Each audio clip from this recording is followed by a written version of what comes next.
What up, virtual people? Welcome to episode 29 of VCR Redux. We take your favorite franchises out of the analog era and bring them back to 2021. I'm your host, pop culture punk Chris Stiles, and tonight we have count them, three radical guests on the show.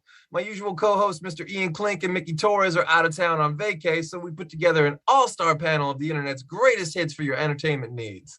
First up, she runs a recording and post-production studio, produces special edition DVDs and Blu-rays, and she produced the upcoming Angela the Sleepaway Camp documentary. Melanie Mullen is on the show. Yay. A wild woman she is coming in.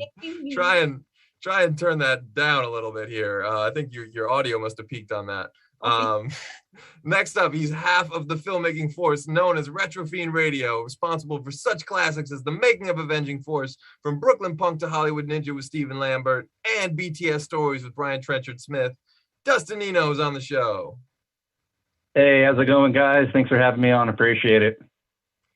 And last but certainly not least, the man behind Staunch TV, the best 90s nostalgic comfort channel on YouTube, fresh off the Staunch Halloween special covering Dracula Dead and Loving It, 8 Heads in a Duffel Bag, and John Carpenter's last good movie. Adon Gonzalez is on the show.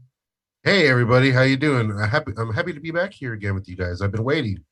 This is an all-star lineup of return awesomeness on VCR Redux. So thank you all for coming on the show multiple times as you have. We are here today to score drugs off a dead man, renegotiate the sale of his Porsche, and to bring new meaning to the phrase laid to rest. Then we're going to Kuma clearly down to St. Thomas and voodoo with the Mobu, because no 80s classic is complete without its 90s sequel. That's right, folks. We're bringing Bernie Lomax back from the dead, or back to the dead in this case. Any rate, before we can conjure up another way to spend the weekend at Bernie's, we need to talk about how it came into our lives and what we love about it. We'll start with Melanie, but that also goes for you guys watching at home. Hit us up in the live chat with your weekend at Bernie's stories. So, Melanie, we talking VHS, cable, rental, Laserdisc? Oh, VHS for sure. I think actually, I don't know why I remember this so vividly, but I'm pretty sure I rented it and I watched it when I was home super sick. When I was like maybe, I don't know, 10, 11. Oh, man. Yeah, I don't know why I It's a remember. good sick movie. Yeah, it's a pretty good comfort movie. Like, I- no matter Yeah. what, you're like, well, I'm doing a lot better than Bernie Lomax. I was just home sick. Okay, I rented this movie. Some do chicken soup, some do weekend at Bernie's. I think you have the meaning of life cracked right there. Yes. I do So love say- Andy McCarthy though, so I wasn't mad. Oh hell yeah. Guys, do you remember the first time you discovered weekend at Bernie's? Are we talking cable, rental, laser? How did it happen? I think. Yeah, go ahead, man. Sorry. Yeah, I think. For me, I think it was VHS, but I'm not 100% sure. I think it might have been cable too. Both of them, I remember just being on like constantly. Like for some reason, I feel like they were on like every weekend, like for 2 years straight or something like that, like on HBO or something. And that whenever they're on, you just watch it. And I remember those are one of the movies too that would be on. And if you're all in the room and your parents are forced to watch it too. I remember my dad would be laughing at it too, just because it's just dumb humor that even the parents would laugh at. So there's fond memories of everyone just cracking up at the sheer stupidity that's Bernie. I feel like I've heard that story a lot. That it's like a family, thing. Like a lot of people's like they watched it with their grandparents. Like I think my friend Steve's mom, his grandma, her favorite movies were Naked Gun and Weekend at Bernie's, like her all-time favorite movies. And she grew up during the Depression, so she's seen Nice. decades of films, and it's like it all comes down to these two. Yeah, it definitely feels like one of those movies that yeah, it's got everything that kids want to laugh at and see too, but obviously the humor and stuff is just it's written so adults can have a good time with it too when they take their kids to it and we're forced to sit in the living room and watch it like my parents were. So I'm glad they liked it.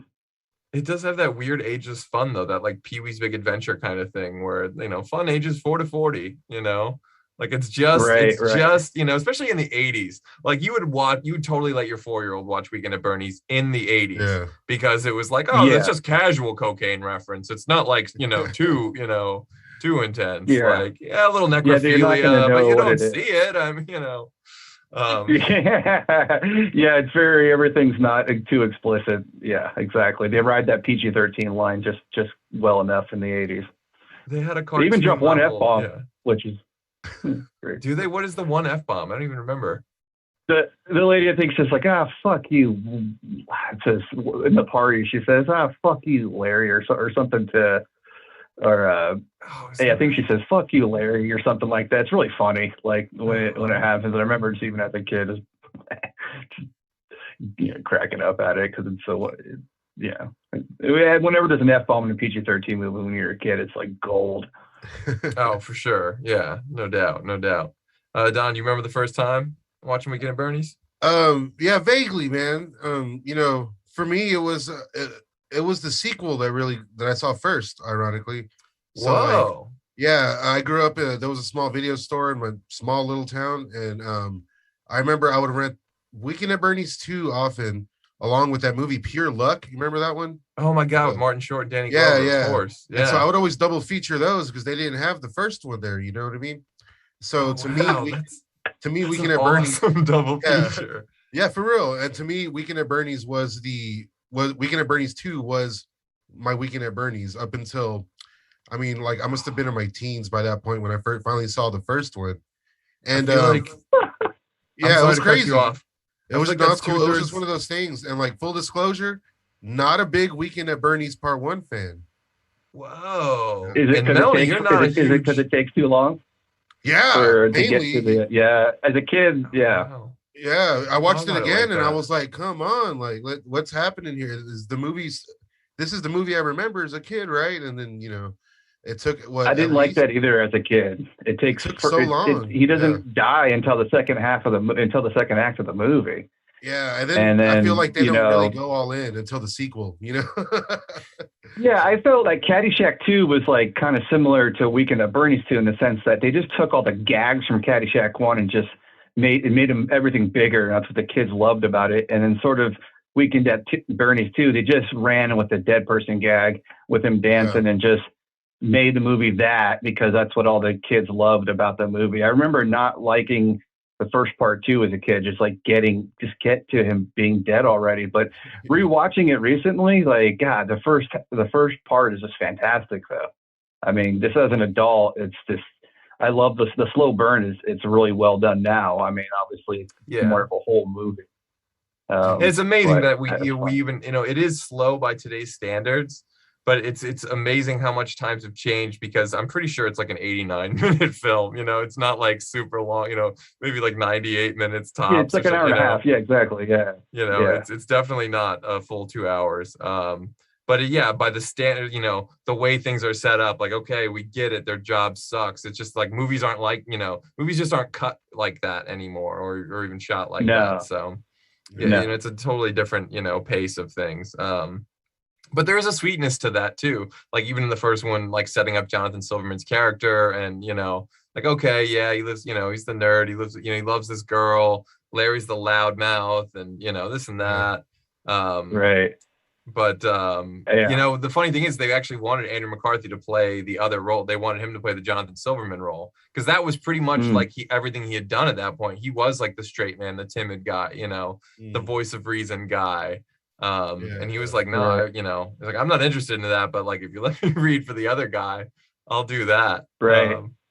And so that's one thing I love about the two characters is that they're obviously opposite. One's sort of trying to be straight, and the other guy's kind of the carefree guy, but they're both just complete doofuses. They're just complete idiots, both of them, which makes it just so much funny because a lot of times they'll just go with people who just have, two opposing personalities and, sort of shticky. But with this, it's like, yeah, they're different, but they're equally stupid. Yeah, together, no, you're right. Together they make the complete idiot because one is like all book smarts with no confidence, and the other one is all street smarts. That's all bullshit. That like just crap that he imagined or heard, like kind of like made up. But I love it. That's it's right up there with Bill and Ted and Beavis and Butthead. Larry and Richard is a great comedy duo, and of course you have to.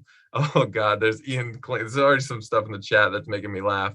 So I will get to the chat in a sec. But I lost my whole train of thought. You have to give respect to Terry Kaiser, though. That's what I was going to say. Just incredible. I mean, no one in the history of film will ever play dead better than Terry Kaiser. The man does it all, like in these films. And at the half-hour mark, we'll see if we can find a few more things for Bernie to do. But I do want to touch on the chat real quick before I get into my first time with Weekend at Bernie's. And also, I do want to say that your combo of Pure Luck and Weekend at Bernie's 2 is like 2/3 of a sandwich that's just missing Captain Ron on top and just like smush it together on an EP tape. And it's like a great 90s summer day right there. Because why go outside when you can watch movies? Any rate, in the chat, Alex Bonafonte says the Stoned Age is free on Amazon. Staunch recommends. So we appreciate you throwing some love there, Alex Bonafonte. Thanks, man. Ian Klink says Melanie Mullen for life and Evil Dies Tonight. We are glad you could be tuning in and watching on your vacay, buddy. Hope you're having a great time. Alex Bonafonte says both in theaters. Mike Saunders with Mike and Angie, the mashup geniuses. Mike says first one was in theaters. The second one was cable. Ian Klink says Chris Stiles looks like what my dirty laundry smells like after vacation. I'm probably, pretty close. Mike says Angie Saunders watched both on VHS. And Alex Monfine says I watched Sleepaway Camp for the first time decades after the ending was spoiled. Good movie. So a little love for Melanie there as well. From Kyle, I'm old and saw both in theaters. I wish, that's a midnight screening I would love to go to, like a Weekend at Bernie's marathon, or, maybe you could start at like 8 p.m. because I'm getting old. a nice edgy 8 p.m. screening. So 10 p.m. you Good watch 2 or whatever. Give me a good smoke break in between. And Jay Ledford, thank you for tuning in, buddy. Says mine was HBO as well. These were definitely classic cable movies that played nonstop. The first one for me was VHS. This wonderful little film made by Gladden Entertainment with Fox Theatrical Distribution and I've fucking Home Entertainment handling the VHS release. That's how amazingly weird things were. And on top of that, this all came from the director of Rambo. This was just a tape that was sitting around my house. I don't remember anyone being like, showing me the trailer or anything, but I just remember having the tape and watching it and loving it. Didn't think that much else of it until the sequel came out. And I rented it like as soon as it, came out at Blockbuster back in the day.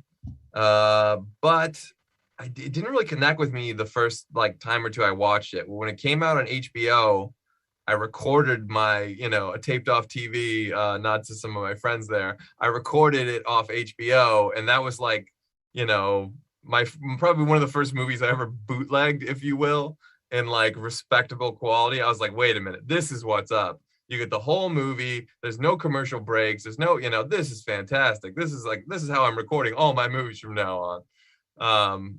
And it just was one of those things where the second one, I guess we'll get into that now because we are at the, about quarter of. There's a lot of things in the second one that resonate with me longer and more so than the first film even. Specifically Steve James and Tom Wright, the two guys, the two guys involved in the whole the do the voodoo thing on Burn, and just the voodoo chicken bones. It's just my god, there's I said we should have used a chicken, Henry, and we used a pigeon. I love that shit. Steve James really does. That's his last movie too. Shout out to him. R.I.P. Steve James, canon legend. James. Yes.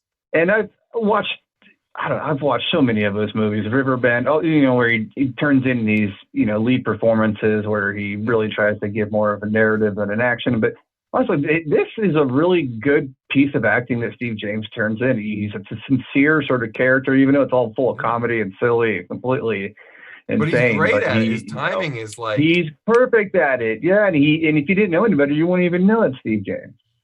I didn't for the longest time. He's one of my favorite dudes that has ever walked the fucking earth.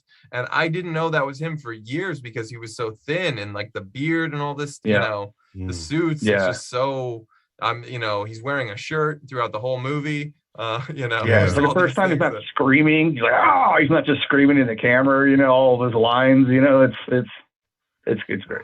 I definitely kind of feel like the leads in part 2 are almost completely different characters, I know it takes place almost directly after the first movie or whatever, but damn, I don't know if I'm alone in that, but don't they just seem like completely different people, like Richard and Larry? Well, it was funny because the movie took place so many years after after the original one, but they got to pick up immediately right after her. It's they're all 5 years old or however long the second one came out after, it was. I guess they seem kind of like characters of themselves, I guess. I don't know. I mean, I like it, but it was tonally a big shift from the first movie.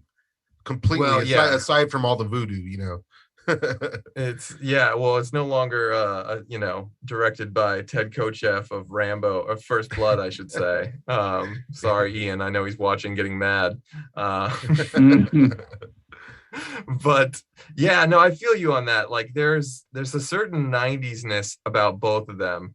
Jonathan Silverman, he's a little bit, the clothes are a little baggier. And they're both a little tanner. Andrew McCarthy specifically is looking almost like he's drinking too much carrot juice. He looks kind of orangish. That's true. And I love he's one of my favorite actors of all time.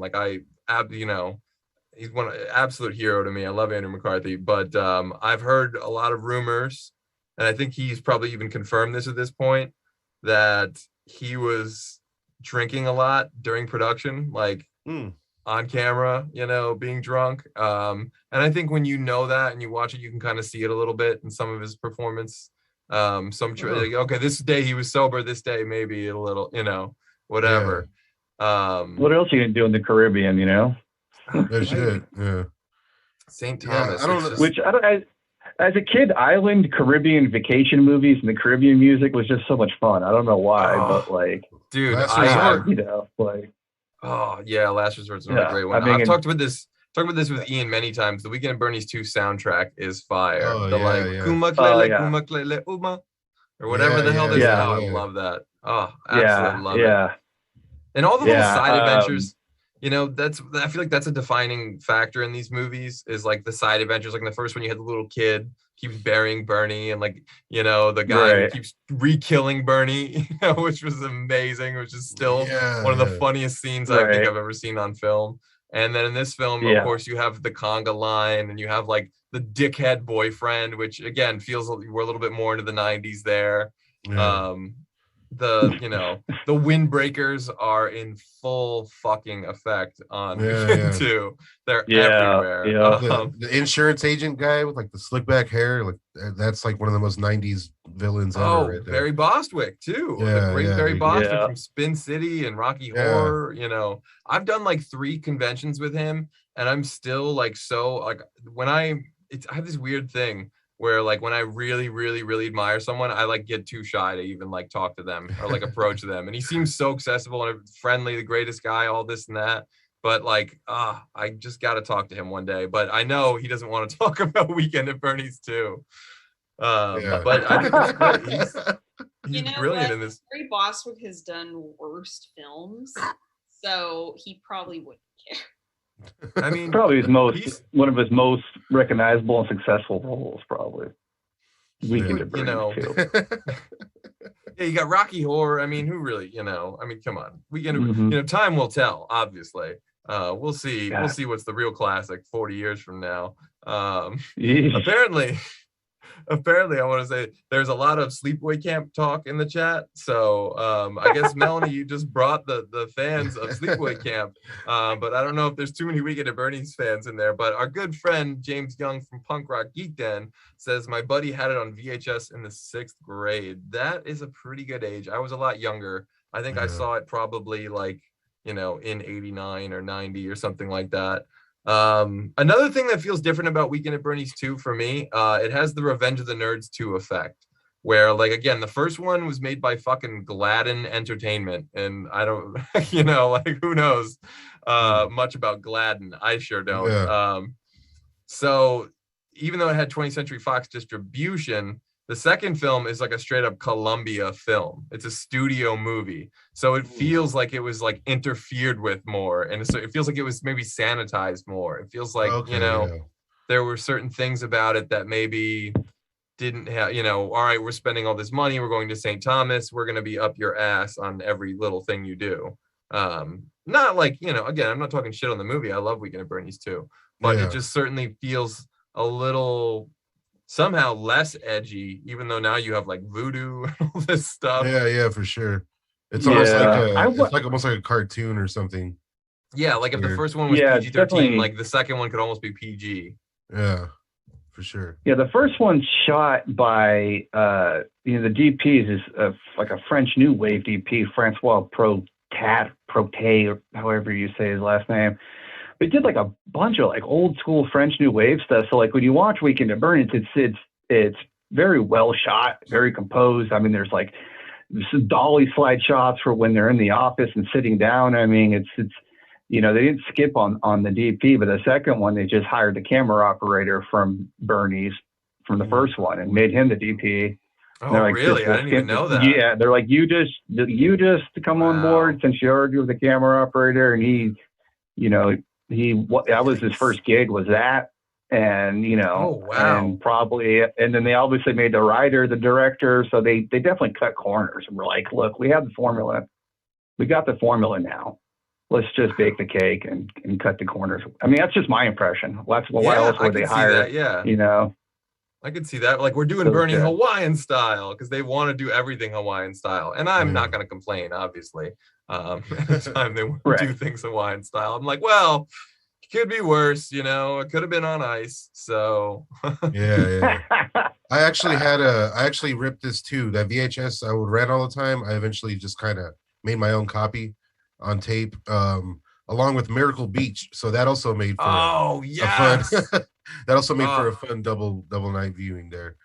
Oh my God, what a great 90s mixtape right there. Yeah. But yeah, this movie always stuck with me, man. Part two is always, when I was a kid, I would laugh my ass off, and like I hadn't seen it in years, and you asked me to do this, do it on last night, and like I was laughing my ass off all over again. It's just the Man, me morgue too. guy. Whenever the morgue guy wakes up, oh man, It's just the I love And beast. both of them, I rewatched both of them, and God, they were so funny. I was laughing out loud so hard. I mean, the part where Jonathan Silverman's like, he's making out with Catherine Mary Stewart on the beach, and he's like, "Oh, finally!" And then Bernie just washes up next to him. It's like, it's so funny. It's so funny. And then he Oh, washes God. away. You know, So for like good. the first part of Bernie being dead, it's very much the dancing frog gag from Looney Tunes. Only the people like open the box, see them dance. No one else. You know, it's very much that, yeah. which was hilarious. You know, and Oh my then God, it's hilarious yes. when she finds out he's dead. It just keeps going and going. I got to tell you, part two really it kind of messed me up my psyche a little bit, because that was like the first time I remember watching part two, right? And they're crawling on their hands and knees, and then they're in the theater, and the guy's sitting there with the chicken. He's like, "Oh, I brought this one for you." yes. And I did not get what the hell I was looking at. I was like, "What is happening in this scene right now? You can take your chicken to the movies? Like what?" I didn't really get it, but I think on like a subconscious level, I did, because I was like 9 or 10, you know. So like I think I did get it, but either way, it was fucking hilarious because the way that guy says, "No, this one's with me." Yeah. It was like a Like, Kids in the Hall sketch or something. So funny. I loved oh my it. God, the way he like looks at the screen, he Man. has that like little twinkle in his eye, like Richard Jenkins looking at what's his name in Step Brothers. It's just amazing.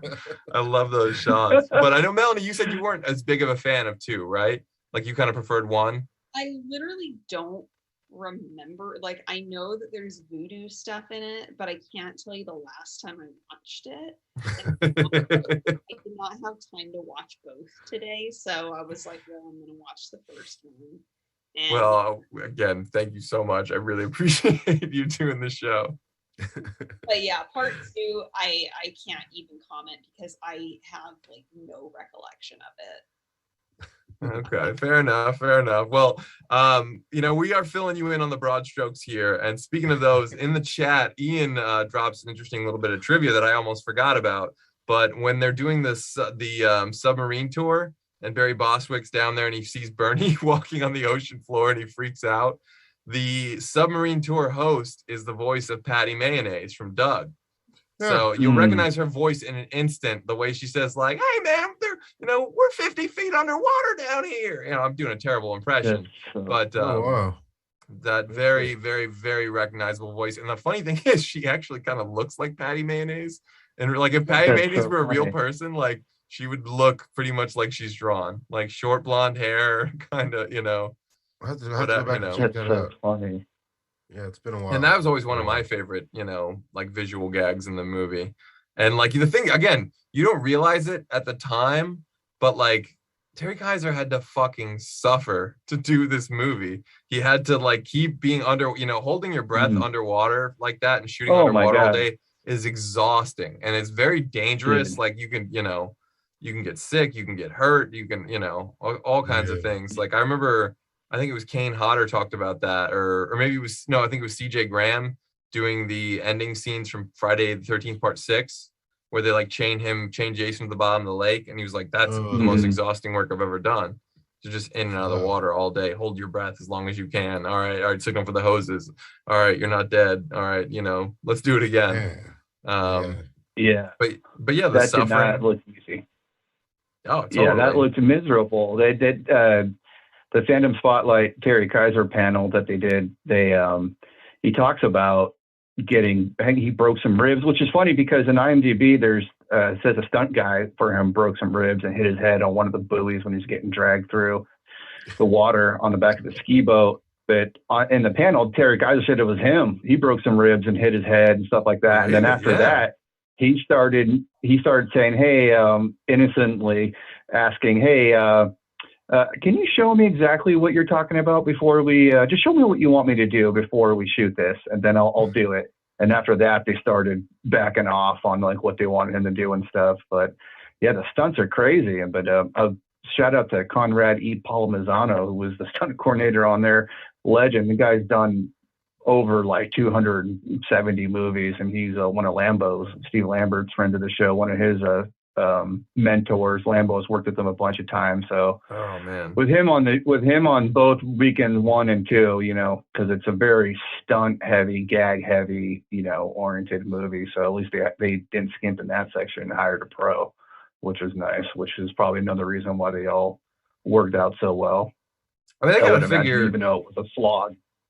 If you read a script like Weekend at Bernie's or like Home Alone, you have to think the same thing. Like, okay, stunt budget, like top of my to-do list. Stunt budget is going to be big on this. You know, like every other gag, every other page is a brutal abuse gag. You know, and I guess in Home Alone you could special effect some of it, but not really. You figured they would have utilized like a lot more dummies or something for Bernie. Like really hit his head on a buoy being dragged by a boat.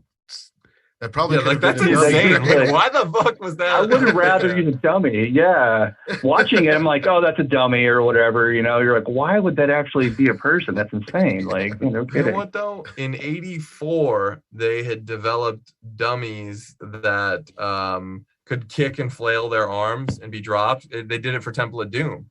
So when people fall off the bridge, they wouldn't just like fall like a mannequin. They would like, you know, and it was like really cheesy too. If you like look at close-up footage of it for a long time on like the wrong angle, it does just look like, you know, they're like climbing a ladder, an invisible ladder downward, you know. But in wide shots, you know, with a bunch of them scattered, it works. So they could have, there's a lot that they probably could have done, but they didn't have that like Chucky animatronic budget either. On these movies. No, and I would imagine to do the work that Terry Kaiser needed to do on these movies, and I've heard rumors about this too, but you know, I would imagine you have to be on a lot of painkillers to play Bernie in either one of these movies, right? Like you're just getting tossed around like a fucking rag doll. You have no dialogue to learn, and any other time they prop you in a position, you're not like, there's no movement coach, you know, there's no real blocking for you to stress over. Like things get done to you. You're just there to be a body, and like the more fucking like vegetated you could make yourself, the better, I guess. For sure. For a number of reasons. It's funny, Terry Kaiser said they had him read for the role, and I'm like, what? Have you read for the role of Bernie? Like, what are you really like? Oh my god! In the second one? No. Yeah, exactly. That'd be even funnier. I mean, obviously he's alive in the first half of the first one, but yeah, no kidding. Can you now try making a very Terry Kaiser looking smirk? Oh, okay, you got that down. Maybe we'll kiss this guy. Like, oh man. Anyway, we are past the half-hour mark, so it is time for us and everyone watching at home to start pitching our wild and crazy Weekend at Bernie's 3 ideas.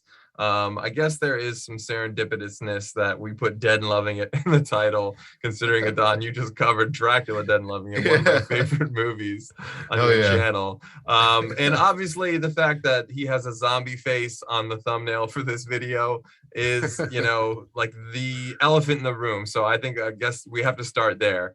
Yes, if you do Weekend at Bernie's 3 now with Andrew McCarthy, Jonathan Silverman, I guess you don't... It's debatable if you could, you know, Terry Kaiser should be there, but you're going to have to put him in some seriously skeletal makeup, or, you know, just pure zombie face or something, you know, or you have to write some great MacGuffin bullshit where like, oh no, right after Weekend at Bernie's 2, we put him on ice so he would keep, you know, kept him away from music and he got lots of rest. We kept him hydrated, and now someone came into the lab jamming tunes and we don't know what happened. I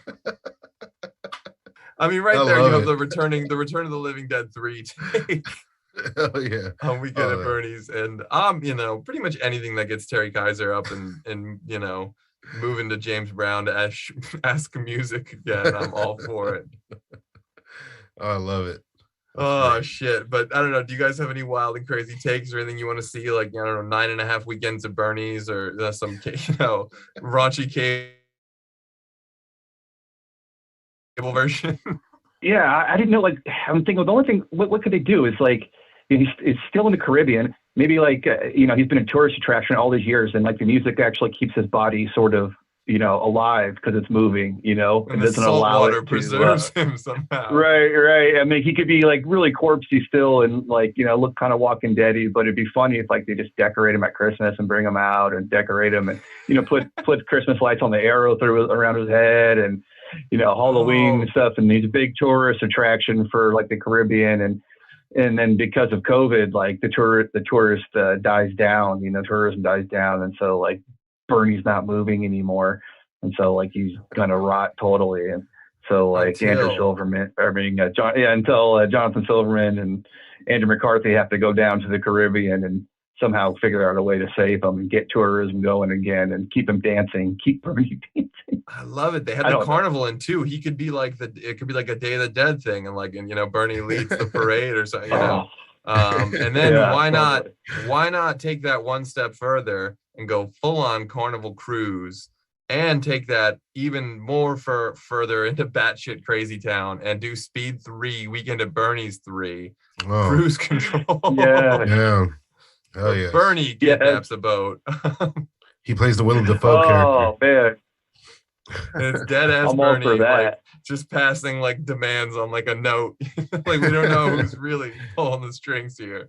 And it turns out it's Barry Bostwick. That would be great. That would be so great. Turns out Barry Bostwick's been orchestrating this all along. He infiltrated the mob to get Bernie killed in 1. He tried to set the guys up in 2, and now it's time for him to take the fucking fall that we all know he deserves. One of cinema's greatest villains. That's so good. That's too funny. Oh shit! Yeah. There are some pitches coming in the chat already. I'm sorry. What were you gonna say? I was gonna say apparently. Oh, sorry. Go ahead. No, go ahead, man. I was just gonna say apparently there's a third script of Bernie's. I just read something about it online or something. I guess it's available to read. I haven't read it, but I was curious if anybody's heard about it or. I have heard. Nobody knows anything about it. Oh, you heard of that? Yeah, I don't know. It's called The Corpse Awakens, apparently. Oh shit. Okay. So, yeah, you could do some Jason Lives type shit. Apparently, it's a very popular script. It just like can't get made. What? Right, you just can't get they can't get the fish in the boat. Apparently, it's just God damn it! Like how? Who? Where do I have to send the fucking check? For these things. Yeah, really. Yeah. Well, all those producers are not making movies anymore. They had produced War Games, Mr. Mom, Manhattan Project, Gleaming the Cube, Mannequin 2. And it's just like after the 90s, they just get crappier movies dealt to them and then just die out like everyone else. It's like. It's sad, they just retire. And then.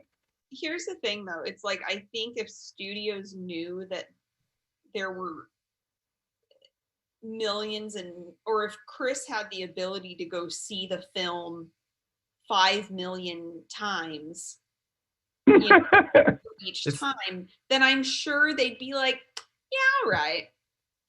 But I just is that all it's gonna fucking take? I mean, I saw the first 2 close to that many damn times. I don't foresee, and I mean, Mickey can only go on so many dates, so it's like. Wait a minute. Mickey's ability to go on dates is limitless. Okay, just like my ability to rewatch Weekend at Bernie's films. This movie's already pre-sold just off the 2 of us alone. It's in the fucking green. Yeah, I mean, I think it's just hard because like. Andrew McCarthy and Jonathan Silverman are not exactly household names. Like, I mean, they're both, I think blasphemy. Andrew McCarthy is definitely I love Andrew McCarthy, but he's mostly a director now. He's a great director. It's true. He does a lot of Orange is the New Black, which also had Patty Mayonnaise on it. I saw Ian mention that in the chat. What's that? Who is Patty Mayonnaise? Is it like Lori Petty or something? Yoga Jones. Well, I don't know. But yeah, I mean, and Jonathan Silverman, I think, kind of is like directing now too. I think so. Nothing against them because I mean, yeah, like if it's just a bunch of people like us going to see it, then great. but I feel like a lot of studios are wanting more, it's easier to get stuff greenlit that appeals to a general audience, and A Weekend at Bernie's 3 is not going to do that. Sad. I feel you. It's got its niche. It's definitely got its general audience, sadly. I know. It doesn't have Stallone in it or something that like puts it over the top, no pun intended. But okay, so it's a niche film. Was there a huge audience for the first one when that came out, or the second one? Was, I mean, so that to me is like, wait a minute, the situation remains that it's perfect time to make one of these films and take everyone by surprise, because that's how they work. According to IMDb, and I'm sorry, I didn't mean to interrupt you. No, please do. According to IMDb, Weekend at Bernie's, the first one, grossed over $30 million, which is pretty good. Yeah. So now let's look at 2. Okay. Weekend at Bernie's 2 made that good? That much more? Made about $12.7 million. Well, so that's a pretty big drop. You know what? Let's look. Okay.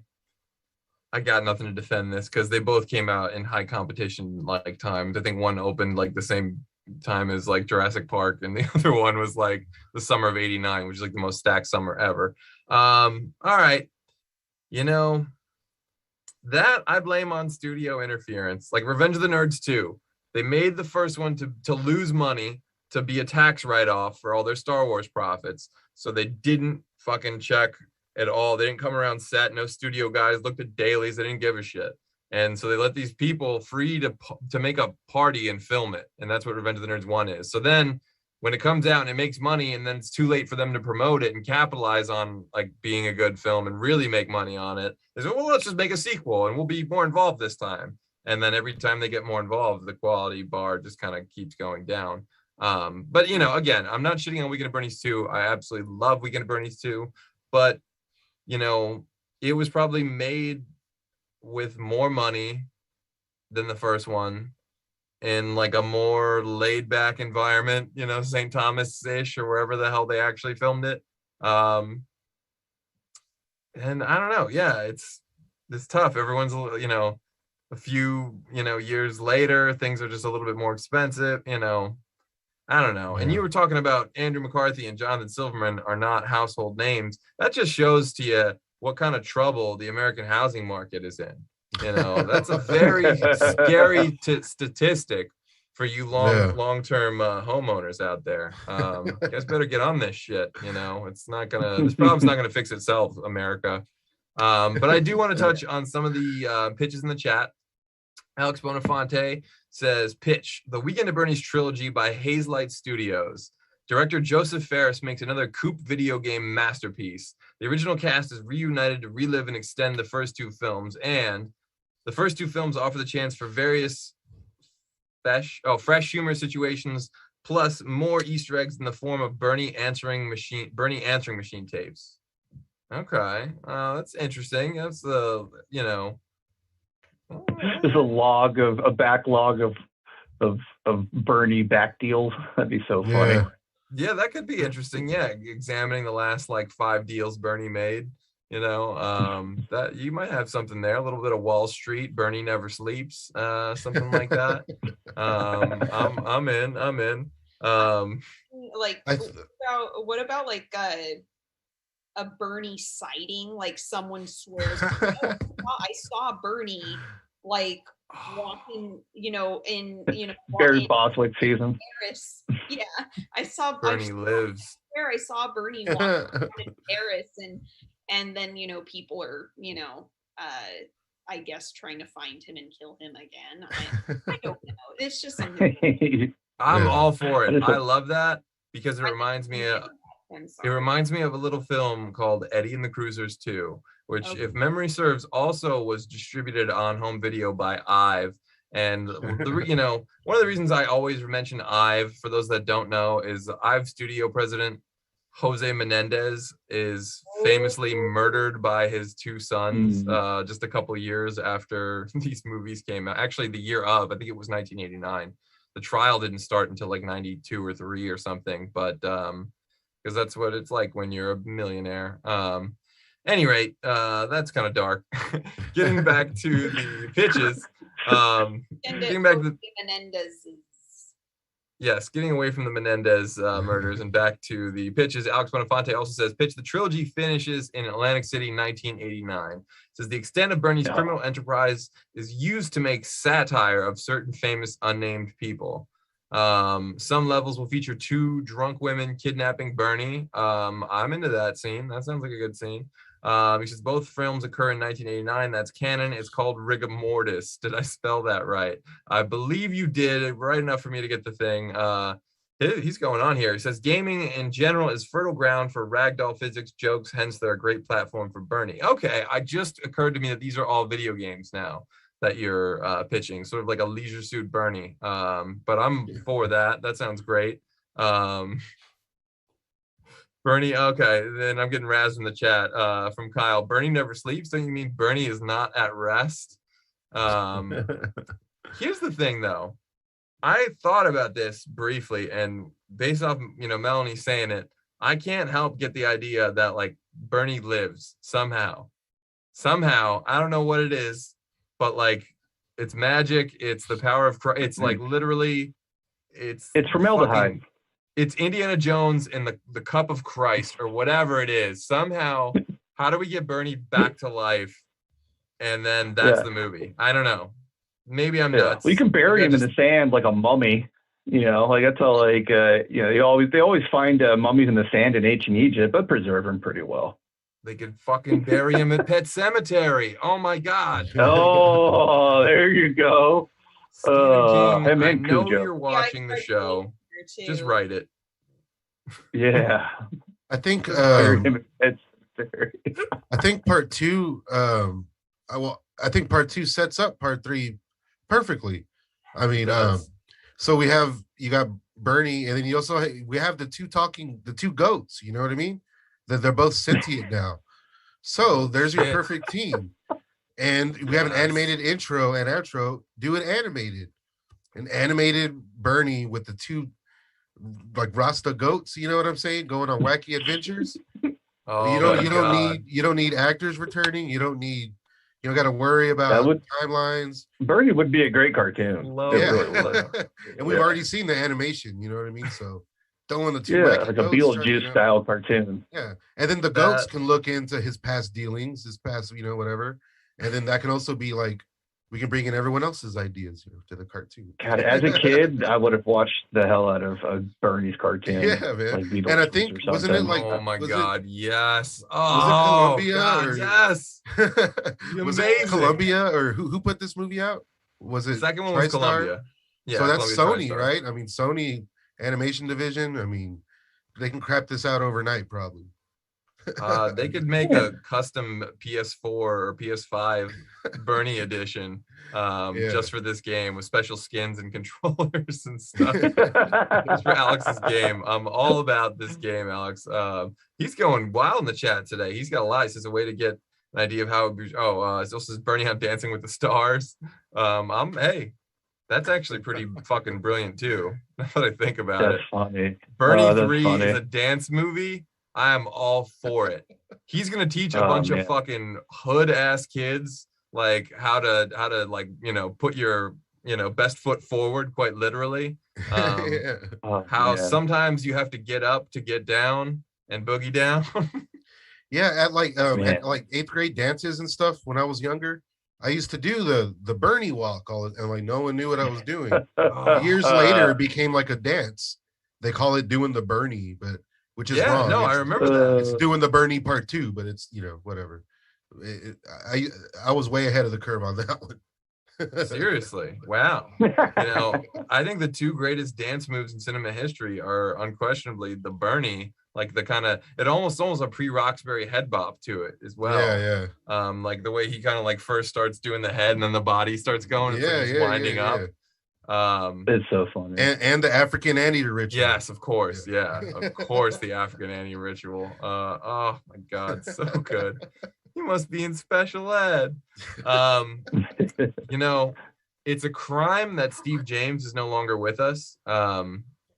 Because I would have watched any situation where Steve James and Tom Wright and Andrew McCarthy and Jonathan Silverman all had to team up, you know, or whatever. They worked together, stuck together. Anything with the four of them would have been just great. I think it would have been absolute gold. That would have. And again, like great. I'm a big believer in all these movies. You just keep adding pieces. Like that's why Lethal Weapon is such a great franchise to so many people. Is every time you get another movie, they add a new piece, and they never take that away in a later film. Like the second movie adds Joe Pesci, the third film adds Rene Russo, the fourth film adds Chris Rock. You know, and like all the minor characters keep coming back. I think that is the key to a successful Weekend at Bernie's 3. Other than a fucking time machine, of course, because yeah, it's been a minute. But I think that's, you know, where the humor could lie in this. Yeah. And I still can't get this idea of Bernie coming back from the dead somehow.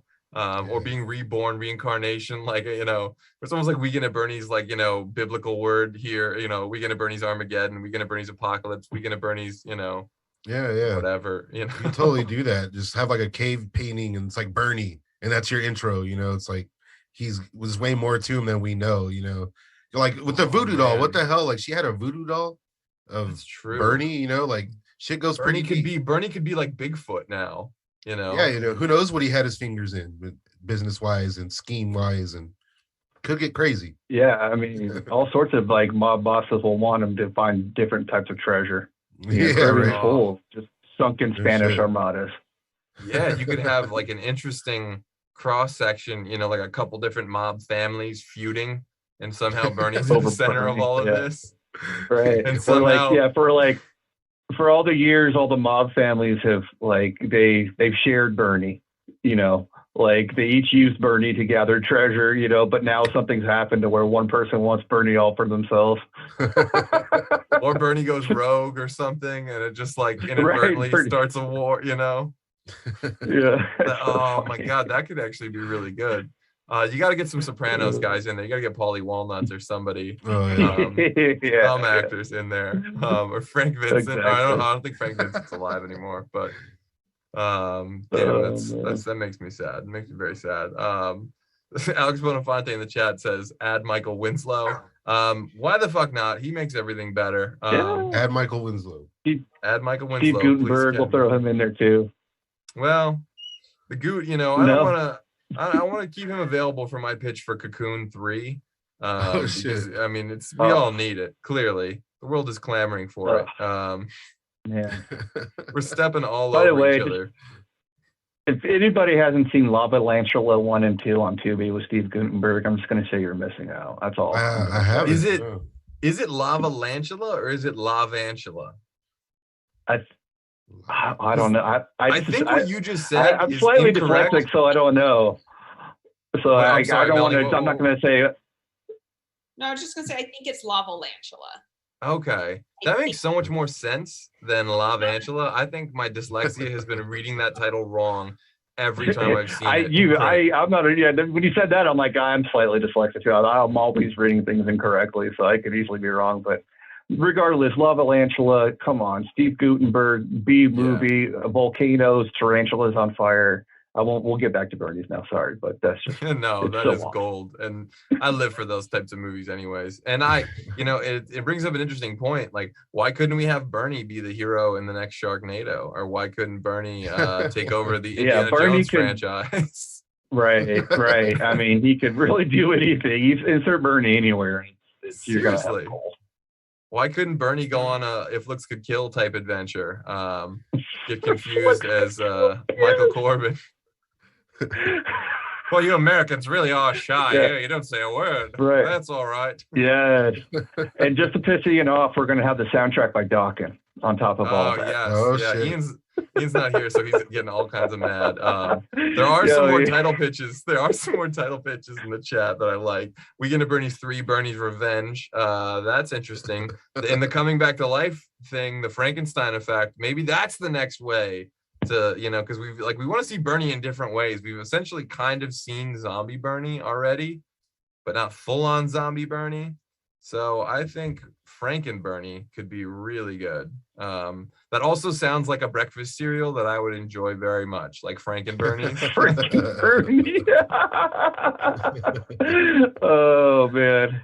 I will probably have to Photoshop that soon enough. Also, another one, Bernie Takes Manhattan, which is interesting because it brings the movie back to its roots, and it does become like sort of like a bookend, you know, circle effect that I like to that. Yeah. Like Of he course. could just walk off from the Caribbean and wind up in Manhattan. Like If you think about it, in Yeah. Times Square, in Times Square, he would be the most normal person right now. A fucking dead man walking through. You have like naked cowboy guy and like, you know, 18 different Spider-Man cosplayers fighting over each, you know, square of sidewalk. There's just a bunch of weird stuff, you know, people hawking theater tickets, or I don't know. I haven't been there in a couple of years now, but I imagine he would be at least able to blend in Times Square. But I don't know. Call me crazy. Maybe it's just the shirt. I do like warm locales for Bernie. That is kind of like a theme of the movies. You know, you're in the Hamptons the first movie, you're in St. Thomas the next one. I feel like the third one has to like go to Fiji or something, you know, like I don't know What in Texas. Yeah. where is it? You could take him to Aspen on a ski trip. Don't, you know, Bernie did some skiing. Bernie did plenty of skiing before he died. So why can't he do skiing after he's dead? I mean, they just put a fucking mini disc on him and headphones, and he'll ski all the way down to the buried treasure of Colorado. Oof. And I think there's a bigger audience for anything they do than most people think, you know. I mean, you see Weekend at Bernie too. Weekend at Bernie, like Weekend at Bernie's referenced all the time, you know. Just out of the blue, they still do it. Like my roommate, he's about 11 years younger than I am, and he's never seen the movies. He knew exactly what Weekend at Bernie's is, what the story was when I brought it up earlier. And then, you know, I put on part 2, and then the first thing he ever saw was just the gags, and he already knew the whole setup. It's about a dead guy that they're trying to make look alive, you know what I mean? So I think people as young as, you know, mid 20s, even younger, I think they still kind of know what it is. Somehow it's in the zeitgeist, it's out there, it's being lampooned and referenced, and, you know, Family Guy and all kinds of shit all the time. I think I saw a reference in Community once. Like, it's just all over the place. I think I'm sure. I think it's definitely a little bigger than at least the studios are thinking it is. Yeah, Netflix has definitely greenlit worse. Yeah. Oh, for sure. You know, it's like it would definitely work.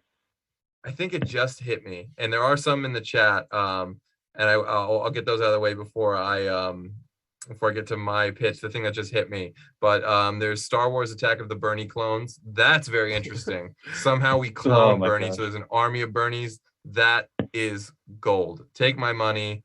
We need like 9 more Bernie films, I'm convinced now. Interesting name in the chat. Melanie Mullen says, my Burns friend's back. I love that Melanie is so committed to the show. She's in the chat even when she's on the show. A round of applause for Melanie. I would totally watch my Burns. Oh, yeah. Actually, the more I think about it, that girl from part 1 was one of the most interesting characters in that movie. And I live to hear her say, boiny, boiny, boiny, boiny. Well, and I just realized too that she was in Friday the 13th part 3.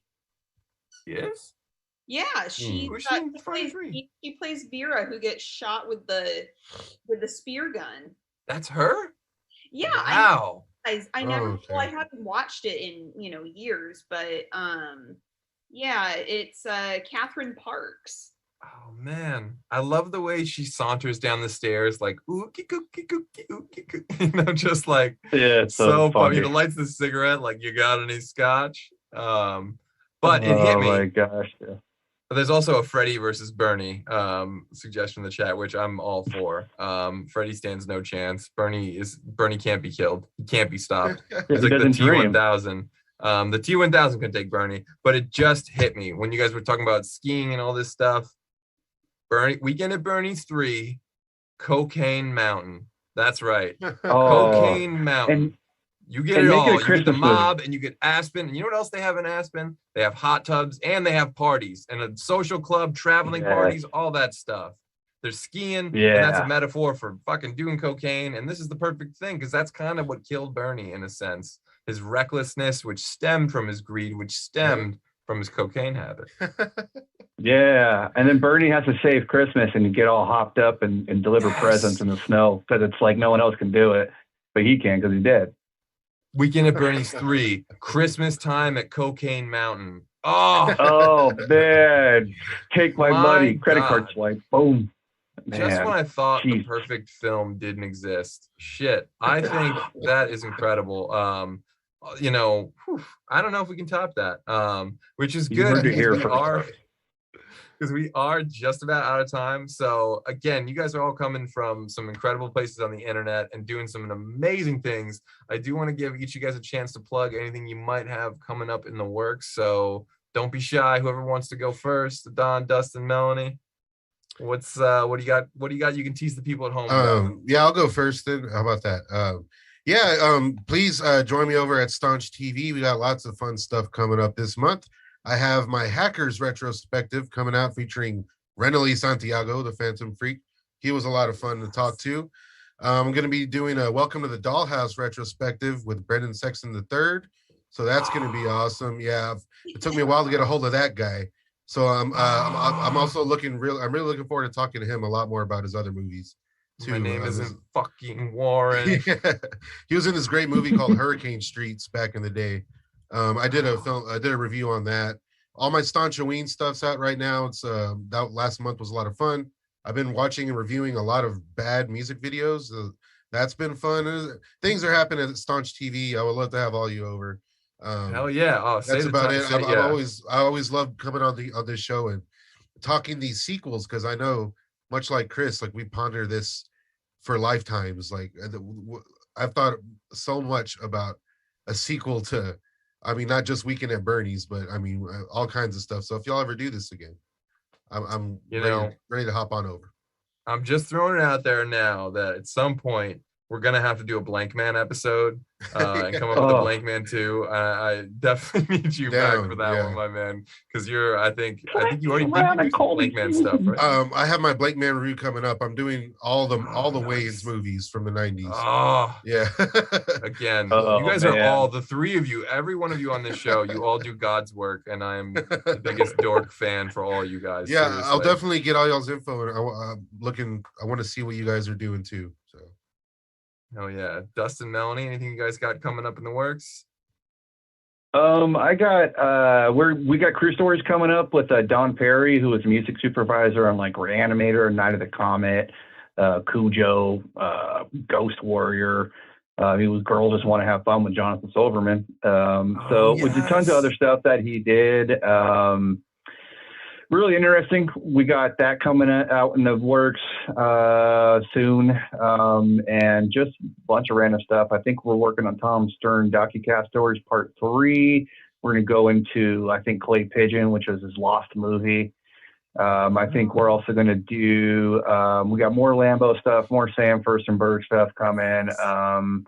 We got so much stuff coming in the pipe, so it'll be slowly trickling out when Christian works his magic and gets it going. So we just appreciate everything you guys are doing. It's at Retro Fiend Radio. Come on over, check us out on YouTube, and give us a like on Facebook. And all our stuff's free on YouTube as always. And give it a go if you're into old documentaries, canon stuff, pop culture oddities, stuff like that. So we love that you guys have us on at Fandom. So appreciate it, Chris. Again, I'm the biggest Dorko fan for you as well, and Retro Fiend. And again, talk about doing God's work. I know you guys are sitting on a mountain of gold of content to be coming out as well from talking to you and Chris behind the scenes. So I always want to get the people hyped up about that. But Melanie, anything coming up in the works? I feel bad because you have to do this like every week now. It's like, well, there's not much since last week, but during the length of this show, I got Weekend at Bernie's 3 greenlit, and we're going to production next weekend. My God, that is fantastic. I'll mail all my shirts. Right. But no, honestly, it's just I'm very excited for the Sleepaway Camp documentary to be done eventually. You know, COVID really threw a wrench in that. And because we want to do interviews in person. And you know, and we do have like half of the interviews finished, so it's not like it's not, you know, being done. It's just, you know, we kind of got put real behind on that, but I'm very excited for it. I'm excited for people to see it. You know, it's really exciting getting to talk to actors that, you know, essentially did 1 or 2 movies and never acted again and had no clue that anyone cared about these movies, that they were really fun to talk to. So, and those are the best kind of actors and the best kind of movies, hands down. Yes. And again, that between that and your Blu-ray and DVD work, also the biggest Dorco fan for you out there. So all 3 of you guys, again, absolutely doing God's work. I can't thank you enough as a fan, and also for coming on the show.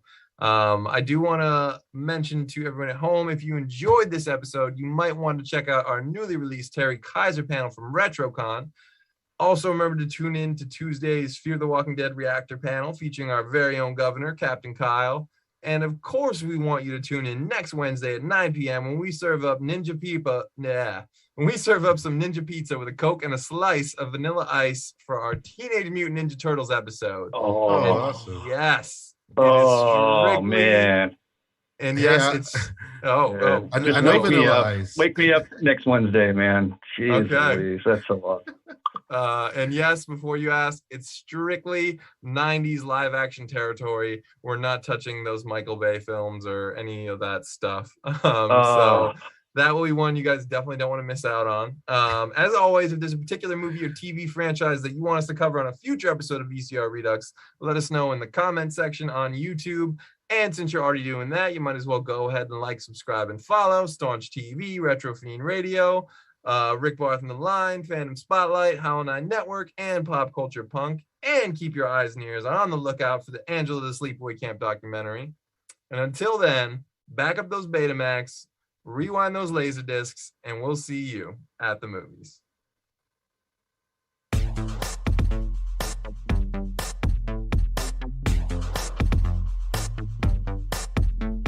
Oh, Kyle 1.0, he's doing the whole thing. He does this every time. Makes us whole. He tortures me. Yeah, see how long I'll stick the fucking post like an idiot. It's usually pretty long.